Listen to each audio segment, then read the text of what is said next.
நம்ம எப்பயும் பண்ணுற தியானம் அந்த மாதிரி வடிவத்தில் இல்லாமல் அந்த பகுதியில் யாராவது இருக்கிறவங்க நம்மக்கிட்ட வர்றவங்க அவங்களுக்கு இந்த உடல் சம்பந்தமாக ஒரு டிஸ்கஷன் பண்ணுவோம். அப்படிதான் இது தொடங்கப்பட்டது.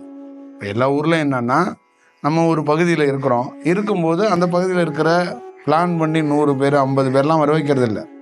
அங்கே யார் இருக்காங்களோ அவங்களோட, அது 10 பேர் இருக்கலாம், 5 பேர் இருக்கலாம், 20 பேர் இருக்கலாம், அவங்களோட இப்போ நம்ம ஆயிரக்கணக்கான பேர் இருக்கிறோம்.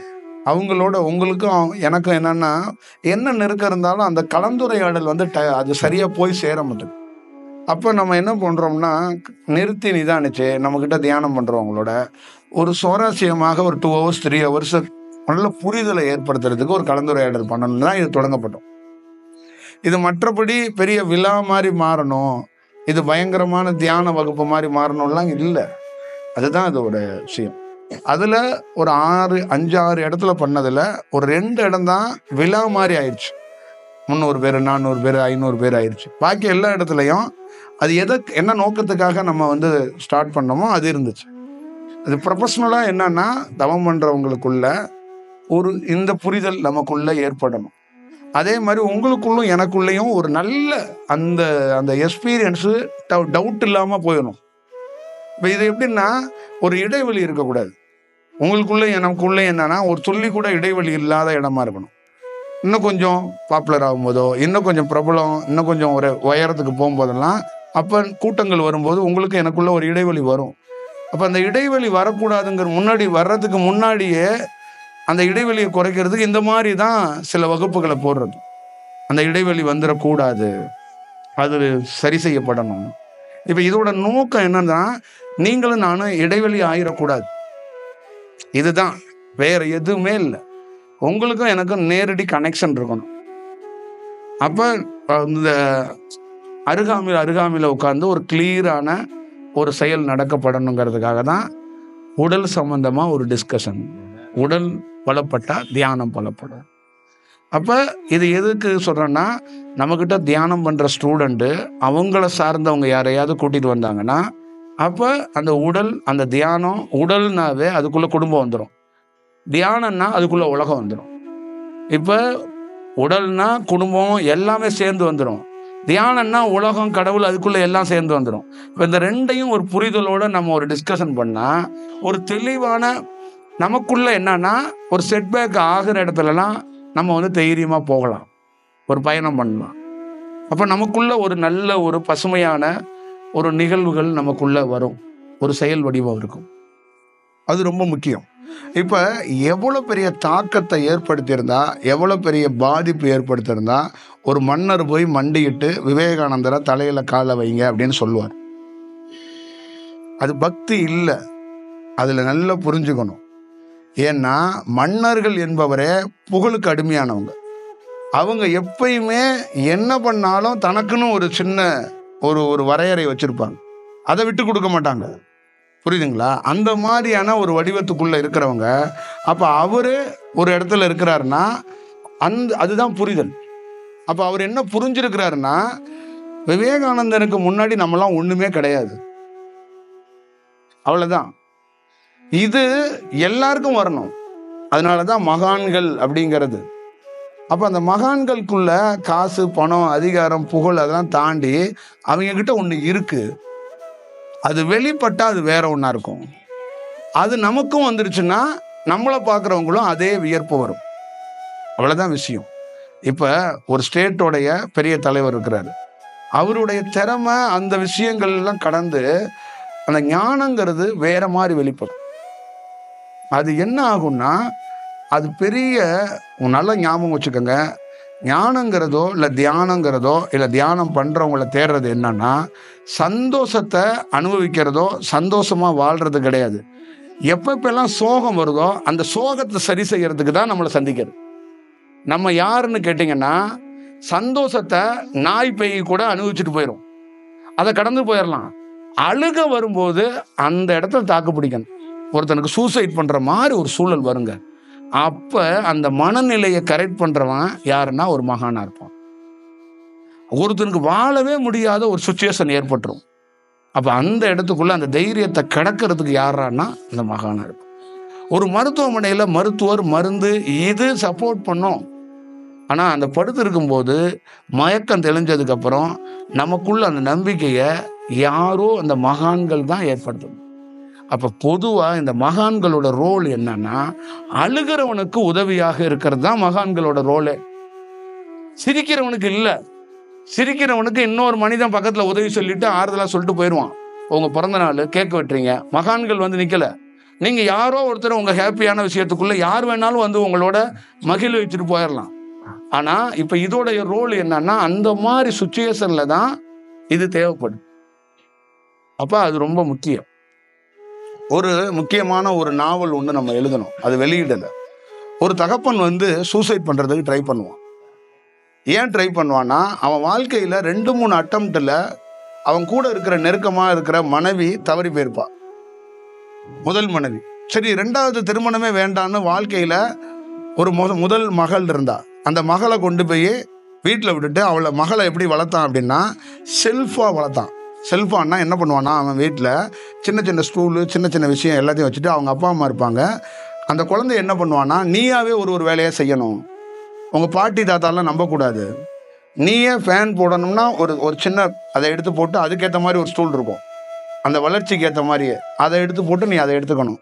அப்போ உனக்கு என்னென்ன தேவையோ நீ இதெல்லாம் நீ பண்ணணும்னா அவன் வந்து எல்லாத்தையும் பண்ணிவிட்டு அவனும் வீட்டுக்கு வர மாட்டான், வெளியில் இருப்பான். அவன் ஒரு போலீஸ் அதிகாரி, அவன் வெளியில் டியூட்டி பார்ப்பான், ஸ்டேஷன்லேயே தங்கிடுவான். அப்போ பொண்ணுக்கிட்ட என்னன்னா, அப்பா இருக்கிறாரு ஆனால் அப்பா இல்லாத மாதிரி நீ வாழணும் அப்படின்னு சின்ன பொண்ணை தயார் பண்ணிட்டான். இப்போ இப்படி இருக்கிறவன் வாழ்க்கையில் இன்னொரு இடத்துக்குள்ளே அவனுக்குள்ளே ஒரு பசுமையான வாழ்க்கை ஆரம்பிக்கும். அது அவனுக்கான இன்னொரு திருமணத்துக்கான ஒரு வாய்ப்பு உருவாகும். அப்போ யார் அந்த வாய்ப்பை உருவாக்குறான்னா, அவனுடைய மகளே உருவாக்குறா. அந்த மகளுக்கு 9 வயது தான். அந்த 9 வயது மகளுக்கு அப்பாவுக்கு இன்னொரு திருமணத்துக்குள்ளே ரெடி பண்ணணும் அப்படின்னும் போது அந்த திருமணத்துக்குள்ளேயும் ஒரு செட்பேக்கில் அந்த பொண்ணு தவறி போகிற மாதிரி ஒரு சூழல் வந்து, அப்போ இவன் ரொம்ப மனம் அழுத்தத்துக்கு ஆகி இவன் சூசைட் பண்ணுறதுக்கு ட்ரை பண்ணுவான். அப்போ அதை 2 முறை 3 முறை வீட்டில் காப்பாற்றுவாங்க. அப்போ இவன் சொல்லுவான், எத்தனை முறை காப்பாற்றினாலும் நான் இறக்க போகிறது தான் அப்படின்னு அவன் சொல்லிடுவான். அப்போ அந்த 9 வயது மக போய் நேராக தகப்பன்ட்ட உரையாடுவான். என்ன கலந்துரையாடல் பண்ணுவான்னா, டாடி நீ சாகணும்னு தீர்மானிச்சிட்ட, நீ ரொம்ப தெளிவான ஆள், நீ எப்பயுமே முடிவெடுத்தனா அதில் பின்வாங்க மாட்டேன்னு எனக்கு தெரியும். ஆனால் நோ ப்ராப்ளம், நான் ஒரு சேலஞ்சு பண்ணியிருக்கேன் என் ஃப்ரெண்ட்ஸுங்கள்கிட்ட. என்னுடைய கூட படிக்கிற என் ஸ்கூலில் பொண்ணுங்கள்லாம் கேரளாவில் இருக்கிறாங்க. எங்கள் அப்பாவை உங்கள் வீட்டுக்கு கூட்டிகிட்டு வரேன்னு நான் சேலஞ்ச் பண்ணிட்டேன். நீ சாகிறதுக்கு முன்னாடி என்னை ஒரு வாட்டி அங்கே கூட்டிகிட்டு போயிட்டு அவங்களுக்கு முன்னாடி நீ உயிரோடு இருக்கும்போதே இதான் எங்கள் டாடி, நான் சொன்னால் செஞ்சு கொடுப்பாங்க அப்படிங்கிறத நான் காட்டணும். ஏன்னா அவங்க டேடி எல்லாம் எல்லா விஷயத்துக்கும் கூட வர்றாங்க. இப்போ நீ வந்து என்னோட எங்கேயுமே வர்றதில்லை, ஒரு நாள் நீ வருவ அப்படின்னு நான் சொல்லியிருக்கிறேன். இதை நீ செஞ்சு கொடுத்துட்டு செத்து போயிரு, அப்புறம் நான் உன்னை டிஸ்டர்ப் பண்ண மாட்டேன், உன் போட்டோ வச்சு நான் பூவெல்லாம் போட்டு அம்மாவுக்கு எப்படி பத்தியெல்லாம் ஏற்றி வைக்கிறேன்னா அதே மாதிரி உனக்கு ஏற்றி வச்சிட்றேன் அப்படின்னாரான். சரி ஓகேன்னு சொல்லிட்டு இந்த பொண்ணோட இவன் கிளம்புறான். இவன் போனவன் இவன் போயிட்டு அங்கேருந்து வரும்போது சாவணுங்கிற மனநிலையே விட்டு போயிடுச்சு. அந்த வாழணுங்கிற அந்த எண்ணத்தை இந்த குழந்தை ஏற்படுத்திடும். அப்படி ஒரு இன்சிடெண்ட்டை ஒரு நாவலாக நம்ம எழுதியிருந்தோம். அதே தான் இந்த உடல் சம்பந்தமான டிஸ்கஷன். ஒவ்வொரு மனிதனும் எப்போ வேணாலும் எந்த சூழ்நிலை வேணாலும் இன்பத்தை யார் வேணாலும் கடந்து போயிடலாம், சந்தோஷத்தை யார் வேணாலும் கடந்து போயிடலாம். அந்த சோகம் கஷ்டம் ப்ராப்ளம் அப்படிங்கிறத கடக்க முடியாது. அப்போ கடக்கிறதுக்கு ஒருத்தன் என்ன பண்ணுவான்னா, வெறும் கடவுள் நம்பிக்கை மட்டும் பத்தாது. அப்போ தான் ஒருத்தன் மகான், ஒரு உயர்ந்த வரிகள், ஒரு உயர்ந்த தத்துவம், ஒரு உயர்ந்த தியானம் எல்லாம் வெறும் கடவுளை அடையறதுக்கு இல்லை, அந்த இடத்த கரெக்ட் பண்ணுறது. நம்ம ஆளுங்க என்ன பண்ணுறாங்கன்னா, அந்த இடத்த கரெக்ட் பண்ணுறதுக்குன்னு தெரியாமல் அவங்க வேற புரிதலில் பார்க்குறாங்க. இப்போ நான் அழுகிற ஒரு மகானை எதுக்கு பார்க்கணும்னு ஒருத்தர் கேள்வி கேட்குறாரு. அழுகிறவன் தான் மகானை பார்க்கணும், சிரிக்கிறவன் என்ன பார்க்க வேண்டியதில்லை. சிரிக்கிறவன் எங்கே இருக்கிறான்? என்னை தேடி வரமாட்டான். அழுகிறவன் என்னை தேடி ஏன் வர்றான்னா, அந்த இடத்த கடக்கணும், அதுதான் ரொம்ப முக்கியம். அப்போ அழுகிறவனுடைய முகவரி எங்கே இருக்குன்னா ஒரு மகான்ட்ட. இவ்வளவுதான் அதோட விஷயம். அப்ப அதை உணரணும், அதை புரிஞ்சுக்கணும். அதுக்கு தான் இந்த உடல் சம்பந்தமான ஒரு ஒரு ஒரு வாய்ப்பை வந்து உருவாக்குது. அப்ப எல்லாருக்குள்ளேயும் வாழ்க்கைக்குள்ள ஒரு புயல் அடிச்சுக்கிட்டு தான் இருக்கும். அந்த புயல் கண்டினியூ அடிச்சா வாழ்க்கை மொத்தமா முடிஞ்சிடும். அது 10 வருஷத்துக்கு ஒரு அடி ஒரு புயல் அடிக்கும். ஒவ்வொருத்தர் மனிதருக்குள்ளேயும் இருக்கும். நீங்க நல்லா எடுத்துக்கலாம். திருமணம் பண்ணி கொடுத்து வாழ்க்கையில நல்ல செயலை தொடங்கி இருப்பாங்க. 2 குழந்தை இருக்கும். நல்லா போயிட்டே இருப்பாங்க. திடீர்னு ஒரு நாள் அவங்க வாழ்க்கைக்குள்ள ஒரு புயல் அடிக்கும். அது குழந்தை சம்பந்தமா இருக்கலாம், அவங்க சம்பந்தமா இருக்கலாம், தொழில் சம்பந்தமா இருக்கலாம். ஏதோ ஒரு புயல் அடிக்கும். அந்த இடத்துல அவன் கடக்கிறதுக்கான ஒரு வாய்ப்பை உருவாக்கணும். இதுதான் ரொம்ப முக்கியம். அப்ப ஒரு மகானோ ஒருத்தரோ எதை சொல்ல நினைக்கிறாருன்னா, உனக்கு இன்பமாக இருக்கும்போது நீ யாருடைய துணையும் தேவையில்லை. துன்பமாக இருக்கும்போது இந்த மாதிரியோட உரையோ எழுத்தோ உன்னை வீணடிச்சிடாது. உன்னை தற்கொலை முயற்சிக்கோ வேற இடத்துக்கோ கூட்டிட்டு போயிடாது. அந்த மாதிரி இடத்துக்குள்ள தன்னை அறியாம உன்னை கடந்து போறதுக்கான ஒரு வாய்ப்பை உருவாக்கும். இவ்வளவுதான். அந்த வாய்ப்புங்கிறது ஒரு மனிதன் அந்த ஒரு வினாடியை கடக்கும் போது அவன் எவ்வளவு பெரிய விஷயங்களை மாறி மாறி வர்றான். இவ்வளவுதான் விஷயம். அப்ப விவேகானந்தர் வாழ்க்கைக்குள்ள எத்தனையோ புயல்கள் வீசப்பட்டது. அதே மாதிரிதான் உங்க வாழ்க்கைக்குள்ளேயும் எல்லாருக்குள்ளேயும் தனிப்பட்ட முறையில ஒரு தீவிரமான புயல் வீசப்பட்டிருக்கும். அந்த புயல்ல இருந்து ஒரு மனிதன் அடுத்த இடத்துக்கு நகர்ந்து வர்றதுக்கு இருக்கும். உங்க வாழ்க்கைக்குள்ள எவ்வளவு இன்பங்கள் வரும்போதெல்லாம் நான் தேவைப்பட மாட்டேன், நான் வரவும் மாட்டேன், அது தேவையும் இல்லை. ஆனா புயல் வரும்போது நான் வந்தே ஆகணும். ஏன்னா புயலை நிறுத்துறதுக்கு இல்லை, உங்களை பாதுகாக்க. புயல் இருக்கதான் செய்யும், கண்ணீர் இருக்கதான் செய்யும், சோகம் இருக்கதான் செய்யும். ஆனா நீ மிஸ் ஆயிடக்கூடாது. அவ்வளவுதான் விஷயம்.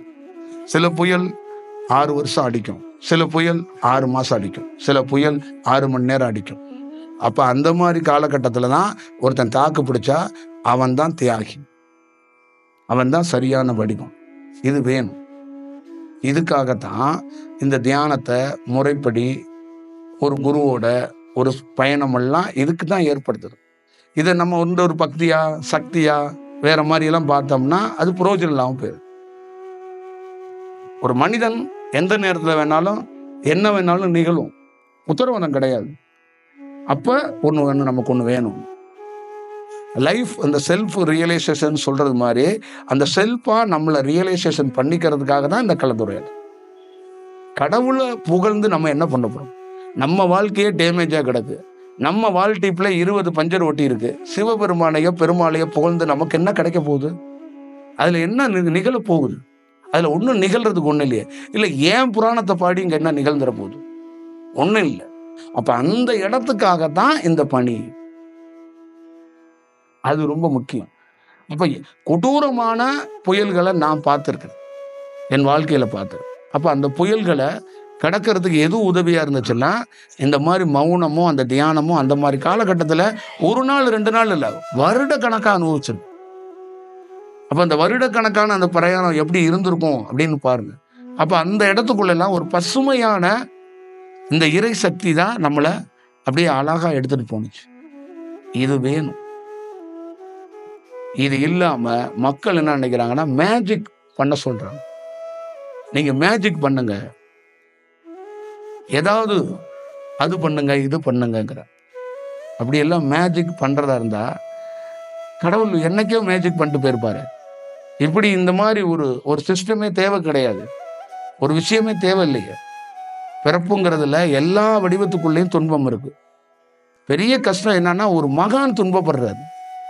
அப்ப அவர் என்ன சொல்றாரு? அதையும் கடக்க தான் வேணும் அப்படிங்கிறாரு. இப்ப மனிதனை கடக்க வேணுங்கிற சொல்றதுல பிரச்சனை கிடையாது. இப்ப நீ அமெரிக்காவில் போய் வேலை செய்யற விவேகானந்தருக்கு எதிராக 25 பேர் வேலை செய்யறான் ஆப்போசிட்ல. அவன் ஆப்போசிட்ல என்ன வேலை செய்யறான்னா, இவர் வந்ததுனால நமக்கு கிடைக்கிற டொனேஷனோ நமக்கு கிடைக்கிற பேரோ கிடைக்க மாட்டுது. இப்ப இவர் ஏதோ ஒரு வேற மாதிரி ஒன்று பேசி விட்டு போயிடுறாரு. அப்ப அங்க அடிபட்டு போகுது அப்படின்னு அவன் ஆப்போசிட்ல வேலை செய்யும்போது இந்த ஆள் நைட்ல உட்காந்து அழுகுறான். ஓ காளி, ஓ ராமகிருஷ்ணா, எதுக்குடா இந்த கொடுமை அப்படின்னு இந்த ஆள் அழுகுறான். நான் என்னத்துக்குடா போராடுறேன், என்னையாண்டா புரிஞ்சுக்க மாட்டாங்க அப்படின்னு அழுகும்போது காளி ராமகிருஷ்ணன் தூங்குறாங்க. ஏன்னா அந்த இடத்த நீ கடக்கணும். நான் வந்துட்டேன்னா நீ என்ன பண்ணுவ? நீ எளிதா கடந்துருவ. நான் வரலன்னா நீ திருப்பி என்ன பண்ணுவ? கொஞ்ச நேரத்தை திருப்பி புலம்பிட்டு தைரியத்தை வர வைக்கிறதுக்கு என்ன வழியோ அதை பார்ப்ப.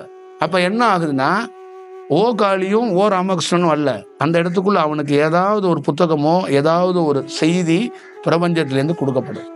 அப்ப அந்த இடத்த வச்சு அவனுக்கு ஒரு அசரி ரீதியா ஒரு குரல் கூட கேட்கப்படும். அதை கடக்கிறதுக்கான வாய்ப்பை உருவாக்குவார். இப்படிதான். அதே மாதிரிதான் உங்க வாழ்க்கைக்குள்ளயும். அப்ப புயல் அடிக்கிற நேரத்துக்குள்ள உங்களுக்குள்ள கடக்க போறதுக்கு ஒரு வாய்ப்பை உருவாக்கப்படும்.